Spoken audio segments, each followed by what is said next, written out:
Welcome to the Why Not podcast with me, Chrissy Hawkins. In a world where everybody always asks why, I'm here to ask, why not?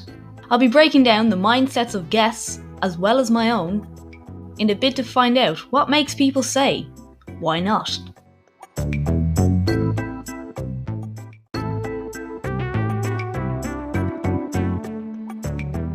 Okay guys, we have another interview today. Today I am talking to Jennie Haire. She's a registered nutrition and she deals with female health in particular. And today I have her on to talk all about HA or hypothalamic amenorrhea. So I don't know, you may not have heard of this, but it's a very common condition in women, can be caused by undereating or overtraining are two of the main causes, but that doesn't mean it's, say for instance, solely a condition that affects athletes. It affects many normal day-to-day women. So if you have ever suffered with it, or you may feel like you could have it, this will be a really interesting episode because she talks all about what can cause it, what its definitions are, and how you can come back from it, because it is obviously reversible. As ever guys, I just want you to sit back and relax or walk and listen, but here's my episode today all about hypothalamic amenorrhea with Jennie Haire. Okay, hi guys, welcome back to Why Not. So today I have got Jennie Haire on with me. So Jennie Haire is the owner of One Health Nutrition. She's a nutritionist and she is here to speak to me all about HA or hypothalamic amenorrhea, which is why it gets shouted to HA. So first off, let's just say welcome to the podcast, Jennie. How are you? Thank you so much for having me, Kirsty. I'm great. Delighted to be here for a chat. Brilliant. Just to start off, could you tell everyone a little bit about yourself? Yeah, so I am a registered nutritionist. I work as a coach with the Clinic. I have my own company, One Health Nutrition, and I focus solely on women's health, so primarily hormonal health. So everything from PCOS to HA to painful cycles, all that sort of thing. And that's kind of my passion, and they're the type of clients I love to work with. So yeah, that's what I've been doing for the past couple of years now. Yeah, actually I've only started learning more so about women's health in the last year. It's so interesting, isn't it? I know. I think and that's where I suppose I got into it as well. I suppose with my own kind of I suppose hormonal kind of challenges, like most women do at some point in their life. But I then started to realize how little we actually, most of us, do understand. So yeah, that's when I really got so interested in it and decided to focus my whole nutrition practice around specifically kind of hormonal health, and because nutrition and lifestyle and supplements have such a huge impact on hormonal health. So yeah, it's really nice to be able to help women through things that can be kind of isolating, if you don't feel like you're getting the right answers, or it can be frustrating as well. So no, it's really rewarding. I love it. Oh, brilliant. What in nutrition, what drew you to nutrition in the first place as well? I think it's something I was always interested in. So I would have loved doing kind of home ec and stuff in school, and went into college, did a combination of food science and business, and then found myself in a business oriented role and really missed the kind of science side of things. Went back and did nutritional therapy. So yeah, I think it was just something that I was always drawn to, and yeah, and I love it. So I think once you kind of find your area where you're it doesn't feel like work, then you kind of know that it's the right fit for you.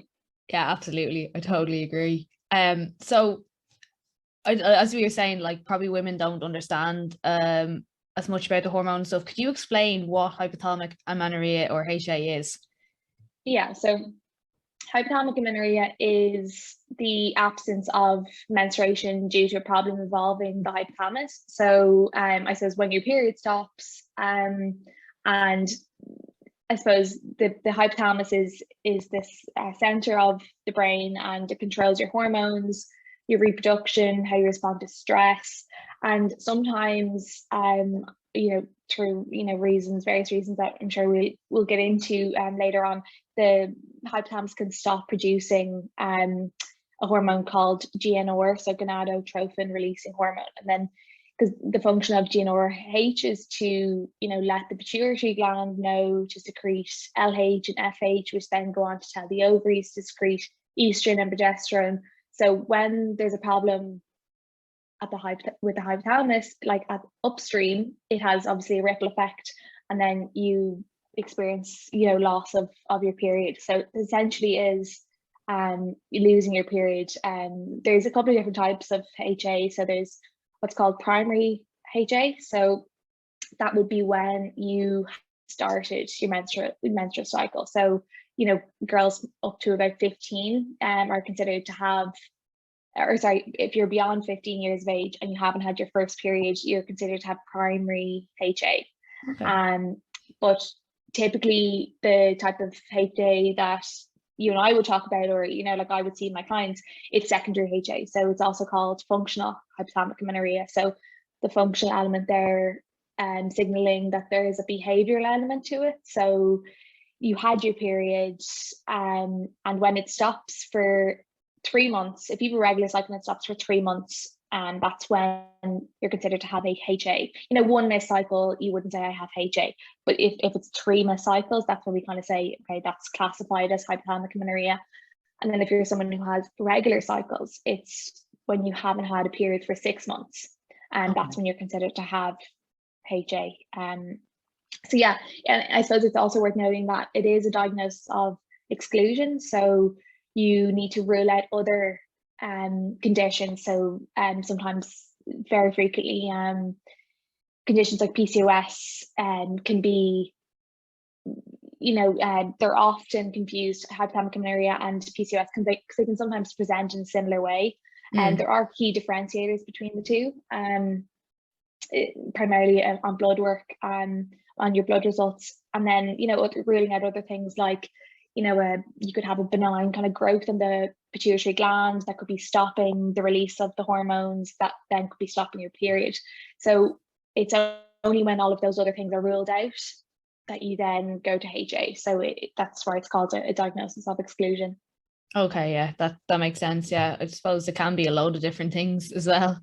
Exactly. How common is HA? It's actually more common than you would think.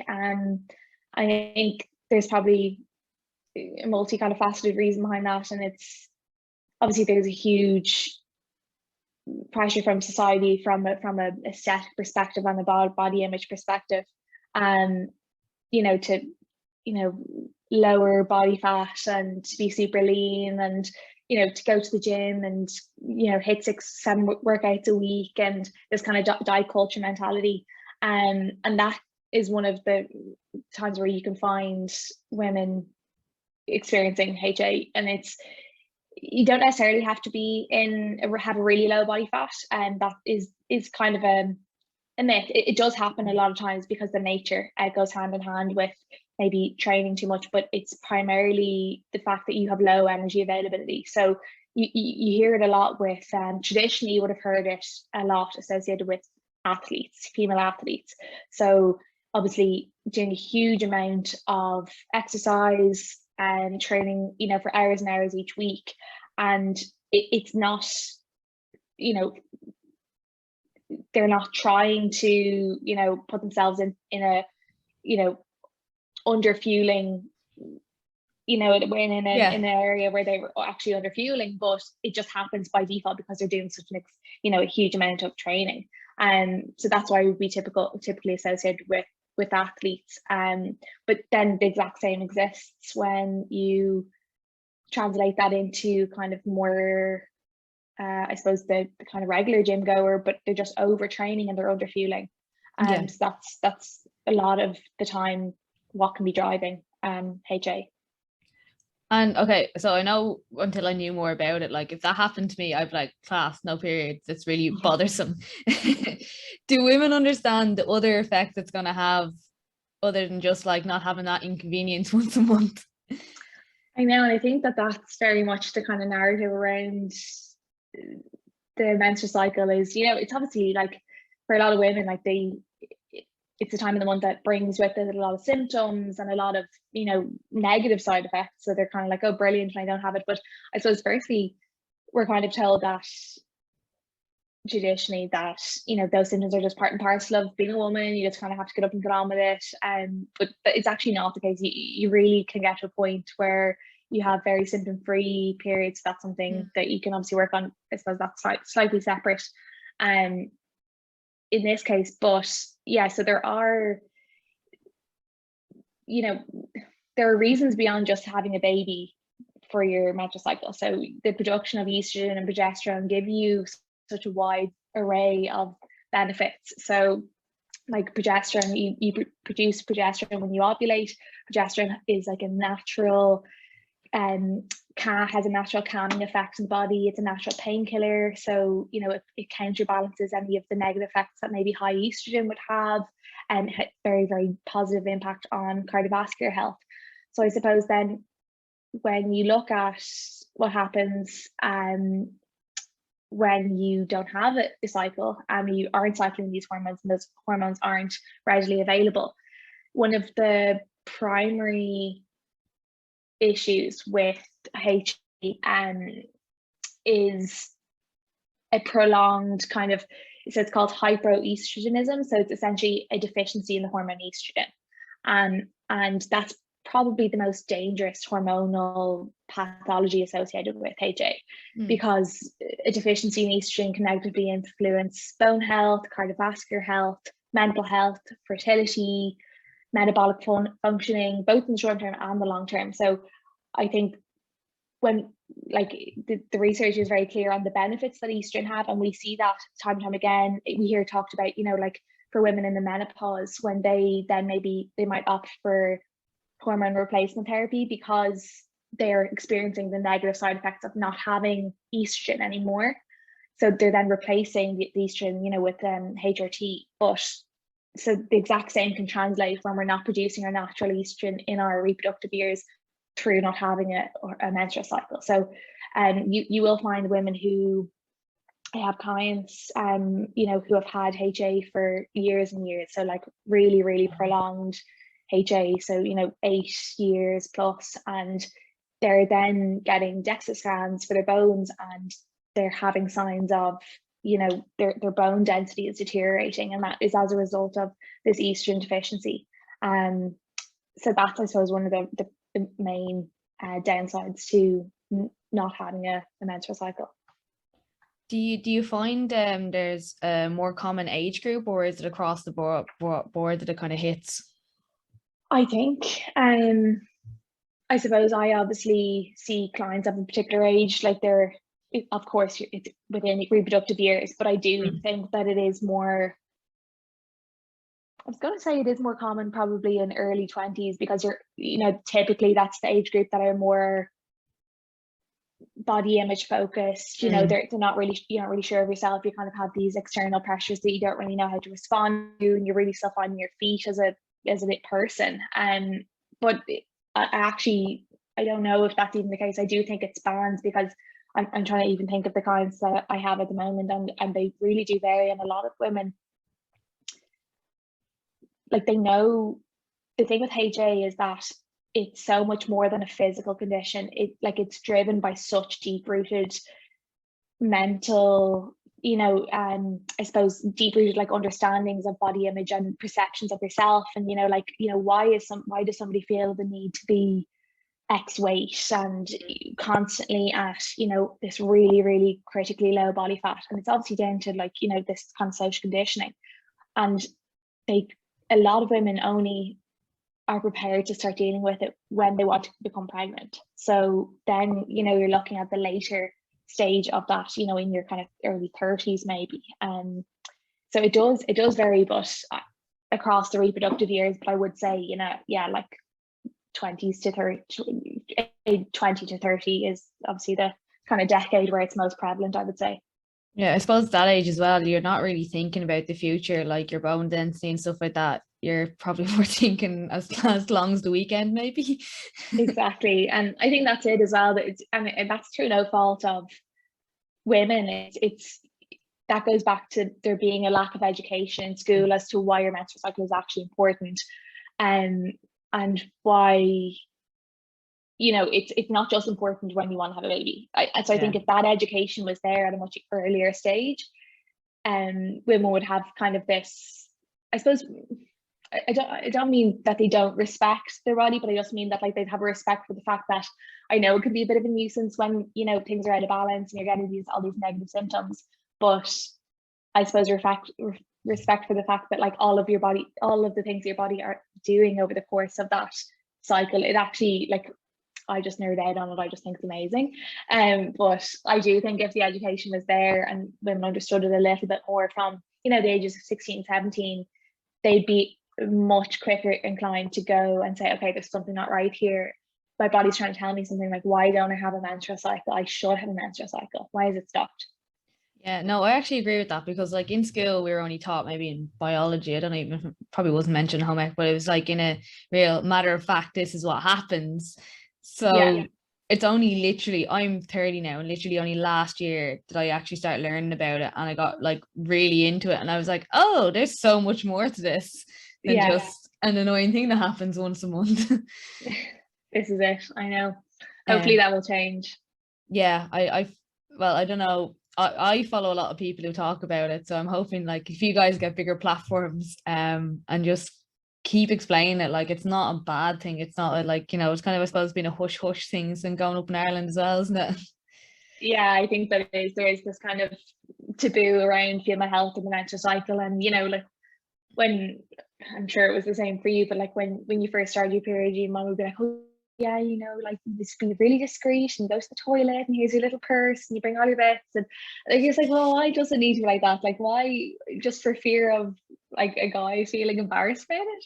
But like, it's literally the most natural thing that happens. Like, Yeah, not one person would exist if it didn't happen. It's just, exactly. you know. And every lad has either a mother or a sister or something. So Exactly. And I think, like, yeah, they become pretty accustomed to it then when they, you know, they get into a relationship themselves and, like, you know, their girlfriend or their wife or whatever. So like, I mean, it's just, it's again a social kind of conditioning, like, oh, this is kind of yuck, but it's not at all. no, definitely not. Is HA reversible, and what can you do to reverse it, if so? Yeah, I mean, it's absolutely irreversible. And I think one of the things that I found most interesting when I really started to get, you know, into the research on HA is that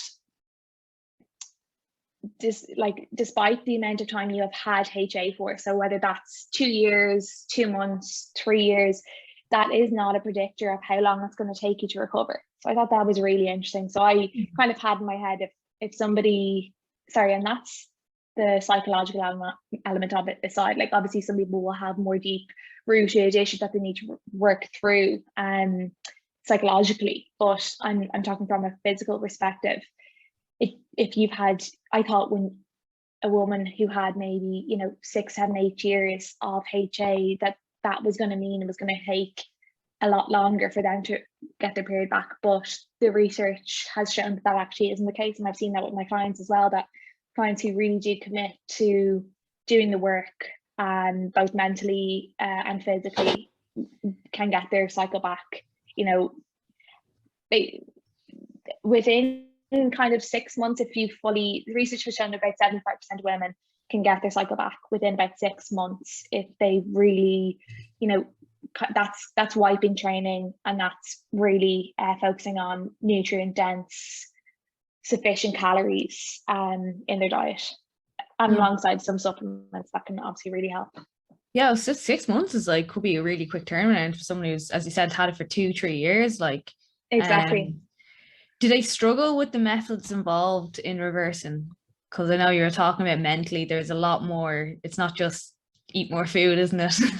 Exactly. So I mean, on paper it's, you know, reduce your training load, increase your calories, and, you know, all food groups, so carbohydrates, fats, proteins. There are no foods off limits when you're in HA recovery. But yeah, it's not as straightforward. We're not straightforward beings, and we have a very complex kind of mental, you know, inner voice that kind of goes against the logic of it, I suppose, in some sense. So like, most women do understand, you know, you spend some time explaining what's going on. I do find that really helps. So like, you know, you explain that the hypothalamus is under this chronic amount of stress, and stress isn't just psychological stresses, being a calorie deficit, stress is overtraining. And that's something that I think does surprise women, that like your body does not know how to differentiate between different forms of stress. It just feels stressed. So whether that, like I said, is too low calories or overtraining or a psychological trauma, it does not know how to differentiate between them. So when it gets to a point where there is too much stress for it to manage, the only way that it knows is to switch off these hormones. And that, if you think about it, is a really clever way to do it, because it's from an evolutionary perspective that if you're in an environment that's really, really stressful, why would you bring a baby into it? Like it is a very clever biological response. But I suppose from a recovery perspective, you need to let your body realize that, okay, I'm not stressed. I'm going to give you the fuel it needs. I'm going to take the stressors like high intensity training out. I'm going to, really work on whatever is causing me psychological stress. So I think the psychological stress and the working through, what the individual barriers for that woman are is the primary focus, and is the primary, I suppose, what takes the time with HA recovery. So, you really have to go into, okay, well, why do you feel like you've needed to go to the gym 7 days a week and spend 2 hours a day there? Or, why did you feel that you needed to, like, what's driving you eating 1,200 calories? Why do you feel like you need to be this, like, really, really low weight? And that's all huge, like, body image, and it takes a long time to unravel those, like, thinkings. But I really do find that, like, clients get a huge amount of, they get so much, it's a long journey because of those things, but they get so much out of it. And it gives them an immense amount of freedom just in life, both food freedom, like flexibility that they haven't had in their life in so long. Like, I have clients saying, like, I went out for like pizza, we had drinks, like, and I didn't feel the need to like restrict the next day. And I let myself have all these things, and it felt amazing for it. I didn't feel like I had to force myself to go to the gym as, like, quote unquote punishment for going and eating all these things. So, like, it's so much more than just a physical journey to get your period back. It's such a mental journey as well. So, and that can be challenging both for both the coach and the client. It's not always a straightforward road, and especially with HA, like, you see nothing until you see it. Like, it's months of not having your period, like, this isn't working, I feel like I'm doing my best, and then your period comes back and it's like, okay, this has all been worth it. So you really just have to fully engage in the process and just trust it. Because I've spent so much time like, no, stick with me, we can do this, like, and like, you're on the cusp of it, I know. And clients are kind of going to get another blood test to see if anything's changed, and so it is tough, but it's absolutely doable, and it is something you absolutely need to do, like, for your health and for your fertility, if children is something that you want. I think as well, when the goal is a pregnancy, it can make it a little bit easier, because there's a really, really strong why. Like, why am I doing this? Why am I doing all this hard work? Like, and then the reward, I suppose, at the end of that is hopefully a healthy pregnancy. So that's really, a lot of drive for the kind of recovery. I can imagine, how, like, if that's your goal, like, obviously you need to be ovulating and having a cycle. So exactly. Do you find any people who that isn't their goal struggle more with it, or is it kind of the same still? Yeah, it can be. It obviously is very individual, but I think when you kind of, I've said that it, obviously isn't, having a low body fat or low weight isn't a predictor of HA, but it is often part of it. And so, like, I'm very frank with my clients, and I say, like, I'm not going to tell you that you don't need to put on some weight, because you do.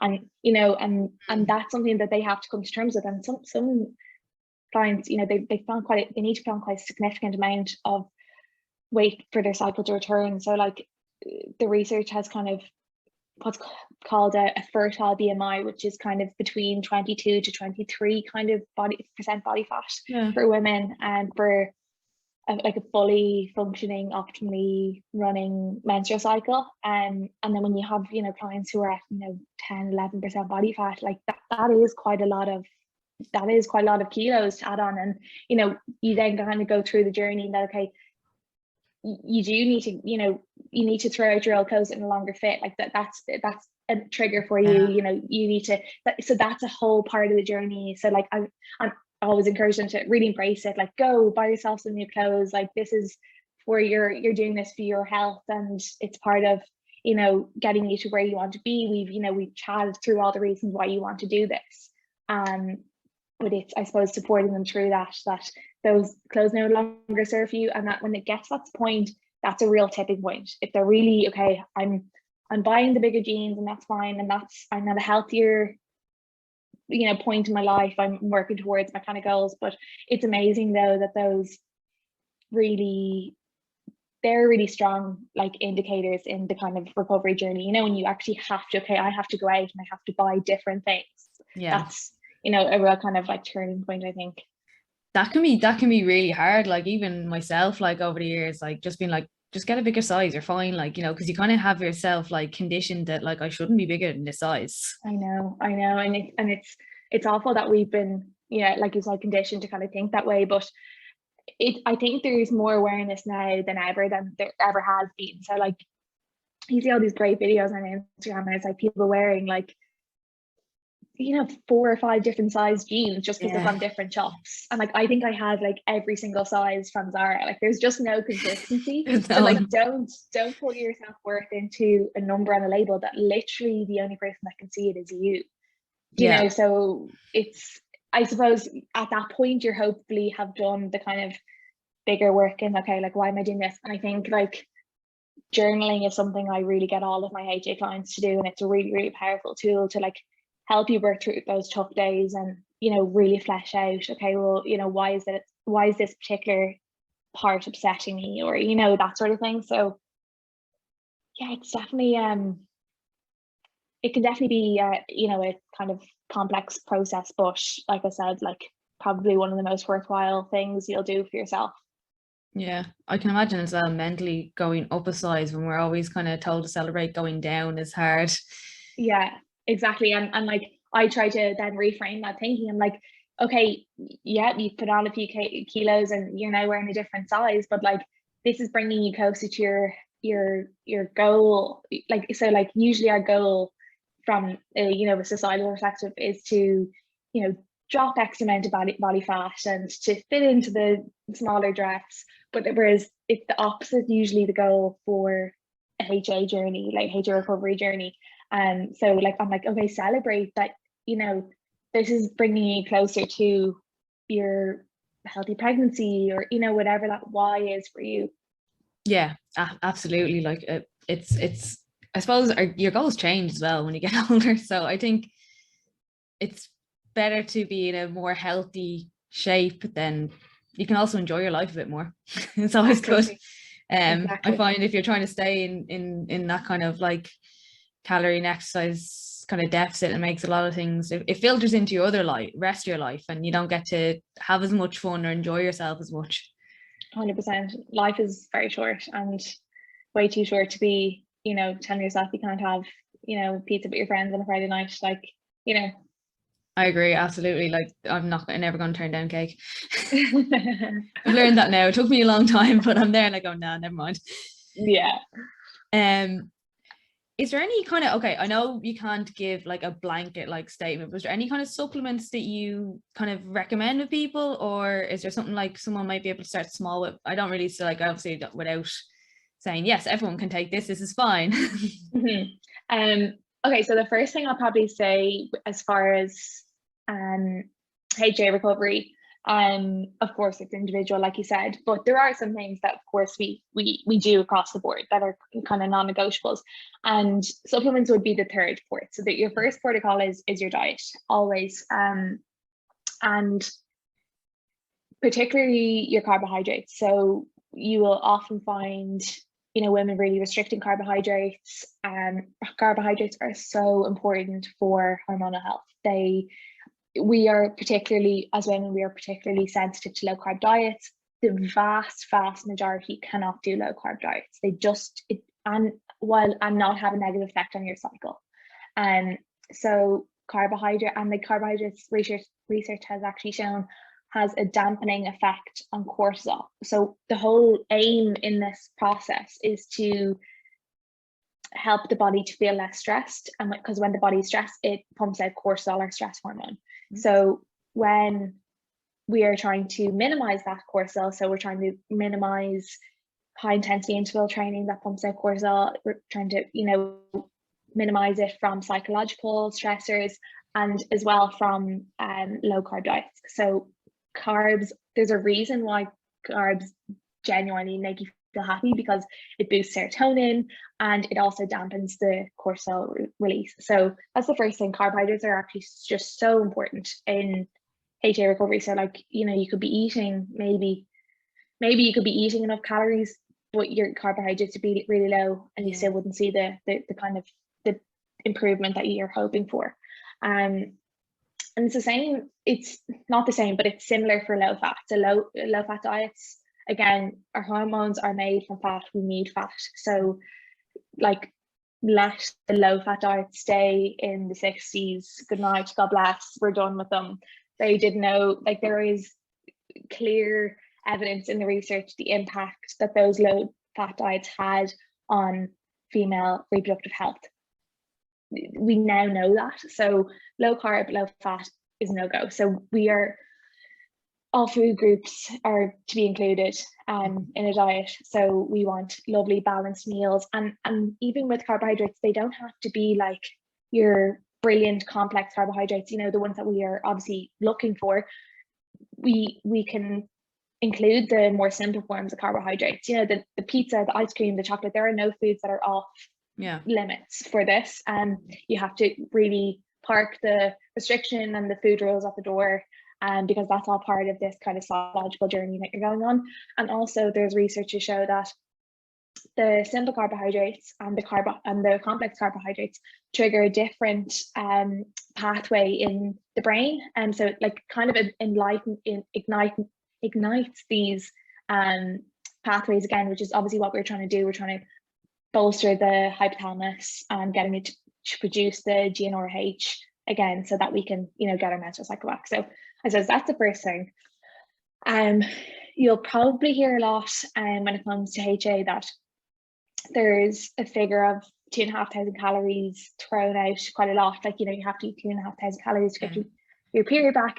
And that was something I was quite interested in when I first started to research HA. I was kind of thinking, well, like, how can they kind of give this blanket, you know, calorie target when, you know, obviously they're so different? Like, how does that work? But I did look into it, and there are clinical studies that show that have shown that this 2,500 calories is what is required for, alongside that kind of 22 to 23% body fat, what is required for a fully functioning menstruating metabolism.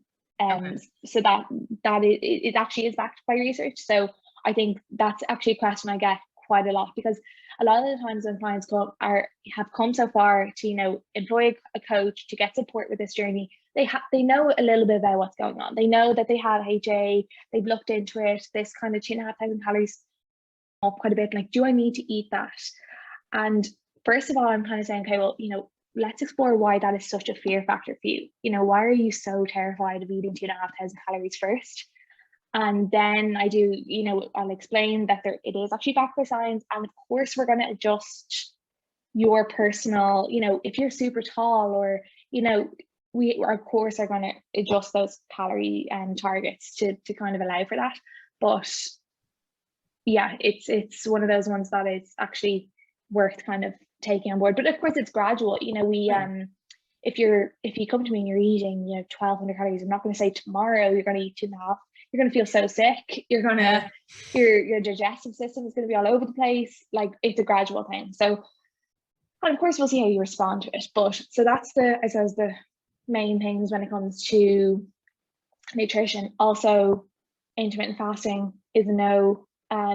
It's a no for HA, and a lot of women, even who have menstrual cycles, find that they don't respond very well to intermittent fasting. It does throw their hormones, and of course there are that cohort of women who do respond quite well to it and they don't notice any negative side effects. So of course it's a personal approach always, but generally speaking, and specifically for HA, intermittent fasting is a no-go.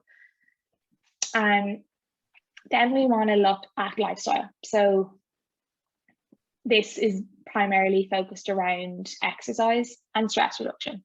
So you want to really pare back the training, and both frequency and duration. So particularly high intensity training, so HIIT needs to go on the back burner for a while. Like, again, this goes back to the kind of mental journey that a woman will be on when kind of recovering from HA.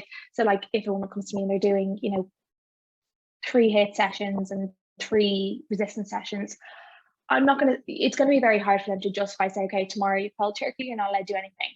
So we'll say, can we pare back?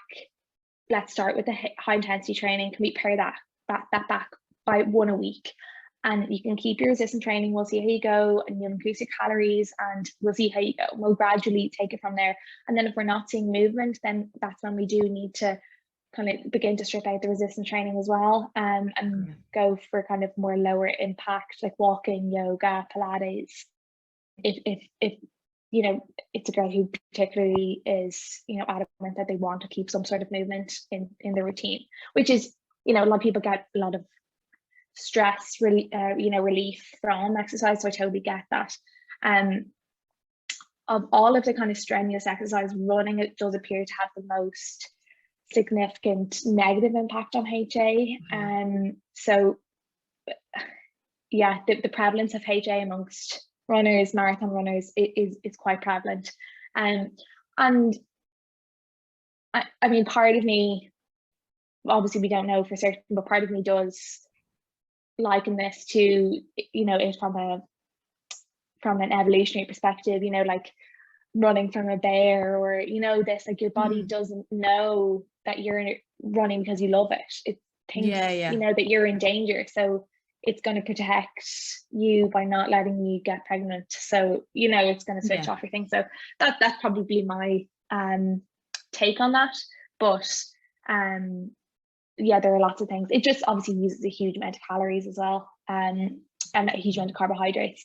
And a lot of them will find, for both running and other exercises, that they just generally don't have the appetite after they're finished exercise. I even know myself that when I'm finished my session, I'm not really that hungry, and that's where the relative energy deficiency can come from, because you don't have that appetite, even though you need the fuel, and you don't have the fuel, and you're in this kind of state where you don't have enough energy. So it's kind of a catch-22. So yeah, running is really something I'm quite strict about, quite quickly removing from the routine with HA. And then stress, like we said, you have to manage your psychological stressors. So whether that's yoga, walking, journaling, having a bath, just find something that works for you, because I think women really underestimate how much of an impact stress has on their menstrual cycle and their hormones in general. Like, if I have a month where I'm really stressed, I see it with all my clients, your PMS is just going to be so much worse. It's amazing. We just really stress just taps into your body's reserves and uses them all up. And then sleep is absolutely magic for hormonal health. One of the best things you can do for your hormonal health is getting that 7 to 8 hours consistently. And if there's something that's disturbing your sleep, like, look into it, try and figure out what's going on. Magnesium glycinate supplement before you go to bed is excellent. You can take up to about 400 milligrams. And so I'd say start on 2 and see how you get on, but we've really, really got it promoting really restful, good quality sleep. So that'd be a tip there. And of course, caffeine. You want to be really, really mindful about your caffeine intake, especially after midday. And people are like, Jenny, that's so early. I love having a coffee at like 3. But some people are more sensitive to caffeine than others. And some people can, have a coffee. You see the Italians and they have coffee, an espresso after their meal. Like, if I had that, I literally would have the worst night's sleep. I'm the But same. yeah, but some people can do it. But for the vast majority of people, you need to bring your coffee back, and into, or maybe until about 1:30 in the afternoon. I think most people don't know that coffee has what's called, or caffeine has what's called, a half-life of 4 to 7 hours. So if you are particularly maybe slow at metabolizing caffeine, you could have that half that amount of caffeine that was in your Starbucks at 4 p.m. is still active in your system 7 hours later when you're trying to go to sleep. Yeah. So, so it's really, I've noticed a huge positive impact on my sleep since I don't generally have coffee after about noon, and that's obviously me personally, but I would say if you're somebody who's struggling with their sleep, look at your caffeine when you're having it. That's the same for the likes of energy drinks, even Coca-Cola, just have a look at that, and that'll be one of my first things if your sleep is quite poor. The one thing you have to worry about as well is not even the coffee, especially for younger people, it's the cans of Monster when they go into the gym.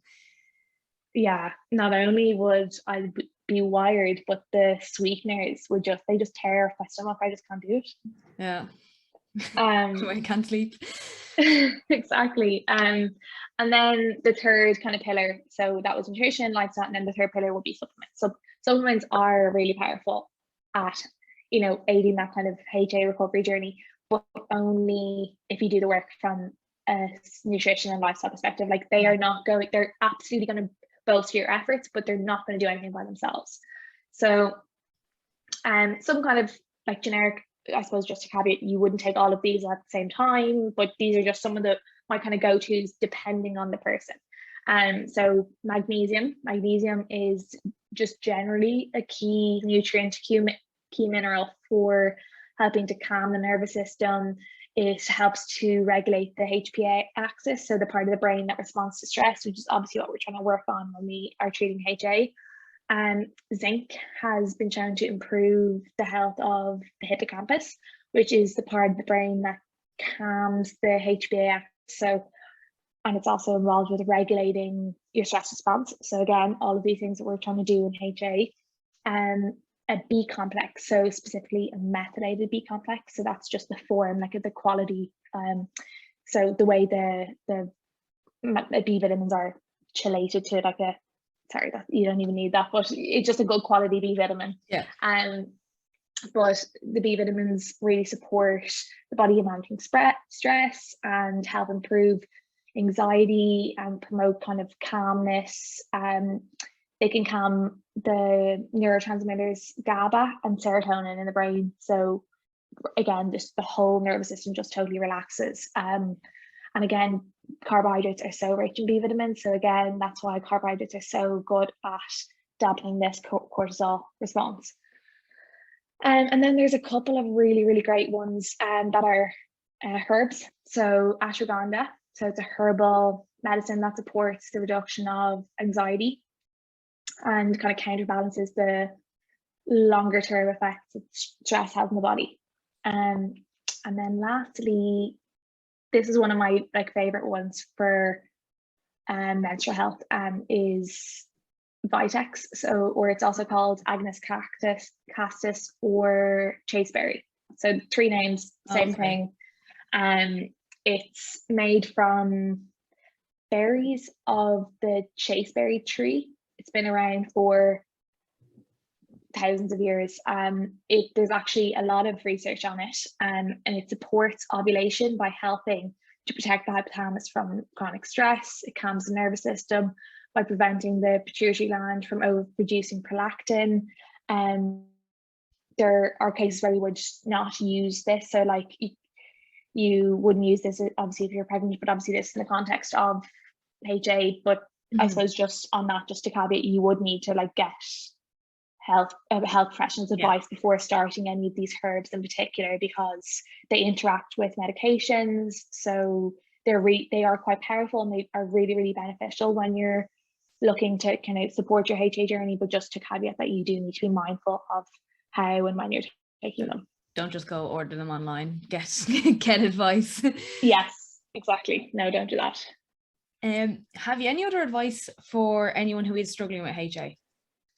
I suppose it's just to really commit to the journey. Like, I know that like it's not an easy thing to do, but like you genuinely do need to do it for yourself, for your health, for your future, for your fertility, like and I suppose just how amazing women do feel when they get it back. It's like really empowering. They get their cycle back.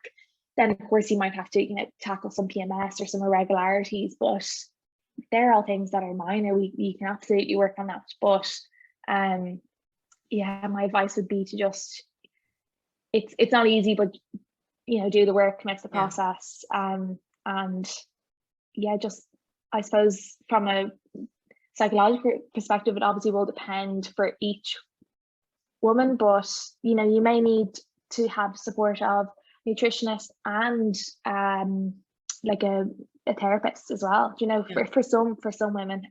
Like I obviously am quite experienced in doing it, but there have been instances where I know that it's outside my realm of qualification, that I'm not a therapist, I'm not a psychologist. So at that point I'll say, like, I absolutely love to support you, and I know what we can do, but at the same time I think for your recovery and for your mental health that you do need to enlist secondary form of support.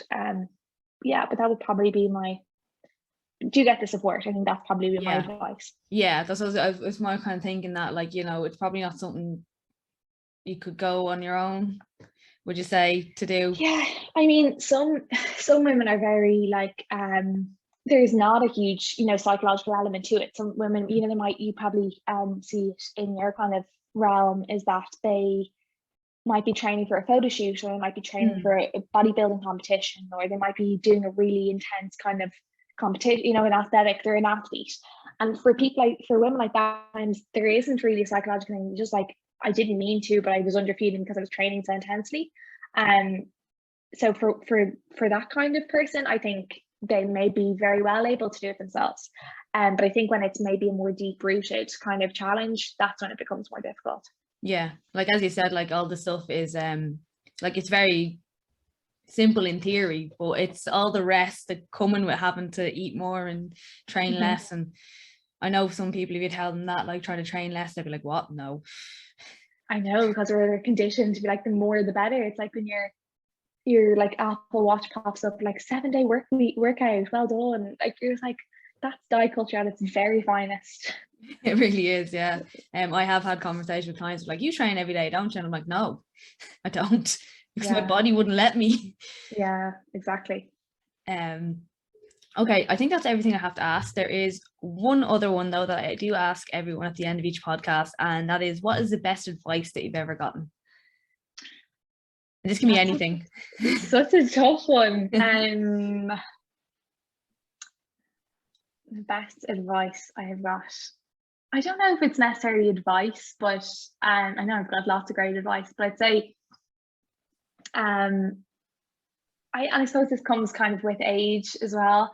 Just kind of not be so caught up on what other people are thinking. I think like that is what holds a lot of people back. Like, and it's what I've, naturally when you're, I suppose, a bit younger, you're like, oh, what would they think? Or, what will she think if I do that? But in reality, people are really caught up by their own lives, and they don't actually give you that much thought. And I don't mean that in a cynical kind of way. I just mean that in a, if there's something you want to do, just go and do it. Like, it doesn't really matter. As long as you're hurting anyone else, it doesn't really matter what you're, what anyone else thinks. Like, at the end of the day, what you need to do for yourself. So I think that's probably something, took me a while to figure out, but it comes with age. And it is definitely an age thing. Yeah. Just feck it. Just do it anyway. I like that one. Just feck it. Just do it anyway. Yeah. No, that's really, really good. I just want to thanks again for coming on. Do you want to tell everyone where they can find you? Yeah, absolutely. So I'm at One Health Nutrition on Instagram, Jennie Haire. Yeah, that's primarily where I'm most active. My website is onehealthnutrition.com, and you can book in for consultation there. And yeah, that's where I hang out. Yeah, brilliant. Thanks again for joining us today, and thanks everyone for listening.